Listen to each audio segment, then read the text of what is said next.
semuanya, selamat datang di video kali ini. Perkenalkan, nama saya Zakiyah Maulidina Arifin dari kelas Informatika B, Universitas Kiai Haji Abdul Wahab.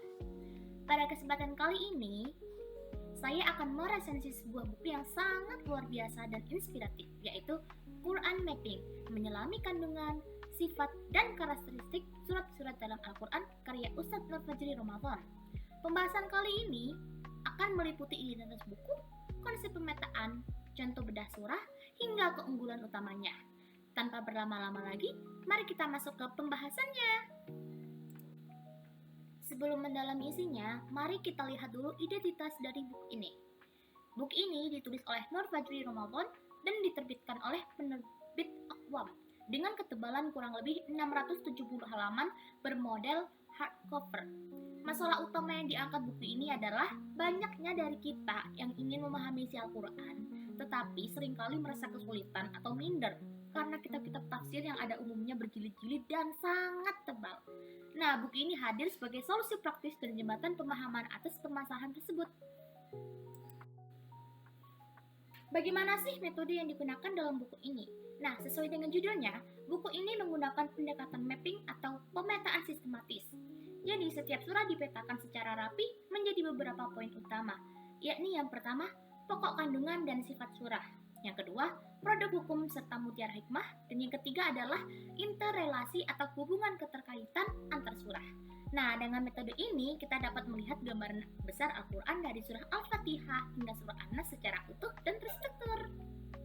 Contoh penerapan metodenya, mari kita lihat bagaimana buku ini membedah surah Ar-Rahman. Di sini dijelaskan bahwa tema besarnya adalah bentuk kasih sayang Allah melalui berbagai kenikmatan dunia maupun akhirat. Buku ini menguraikan keunikan ayat pengulangan Fabi ayyi alai rabbikuma tukadziban sebanyak 31 kali sebagai teguran dan penegasan.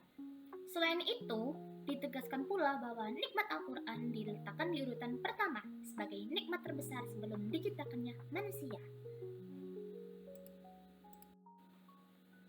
Lalu, contoh kedua adalah surah Al-Mulk. Pemetaan dalam buku ini menekankan bahwa surah Al-Mulk menegaskan kekuasaan mutlak Allah atas seluruh alam semesta. Diterangkan pula bahwa kehidupan dan kematian diciptakan untuk menguji siapa yang paling baik amalnya. Tak kalah penting, buku ini juga mengulas riwayat keutamaan surah Al-Mulk sebagai pembela dan benteng penyelamat bagi pembacanya dari azab kubur. Dari hasil review ini, ada 3 keunggulan utama dari buku Quran Mapping. Yang pertama, bahasanya sangat ringkas dan bebas dari istilah yang berbelit-belit sehingga mudah dipahami. Yang kedua, penyajian berbasis visual mapping sangat membantu daya ingat kita saat memetakan isi surah. Dan yang ketiga, buku ini sangat aplikatif untuk mendampingi tilawah harian agar kita lebih menghayati makna ayat saat membaca maupun saat melaksanakannya dalam sholat. Secara keseluruhan, keunggulan-keunggulan ini membuat buku Quran Mapping sukses meruntuhkan batasan bagi kita para pembaca awam dalam memahami Al-Quran, sehingga belajar tafsir tidak lagi terasa berat, melainkan jadi sangat ringkas, terstruktur, dan menyenangkan. Nah, sebagai penutup, ada 2 kesimpulan utama nih. Yang pertama, rangkuman pemetaan. Buku ini sukses memetakan seluruh 114 surah secara rapi dan terstruktur, sehingga materi tafsir yang rumit jadi lebih ringkas dan mudah dipahami. Lalu yang kedua, rekomendasi pembaca. Buku ini sangat cocok untuk mahasiswa, pelajar, maupun masyarakat umum sebagai panduan praktis mendalami Al-Quran sehari-hari. Sekian video review dan presentasi tugas dari saya, Zakiyah Maulidina Arifin, dari Universitas Kiai Haji Abdul Wahab. Terima kasih banyak atas perhatiannya. Sampai jumpa di video edukasi berikutnya.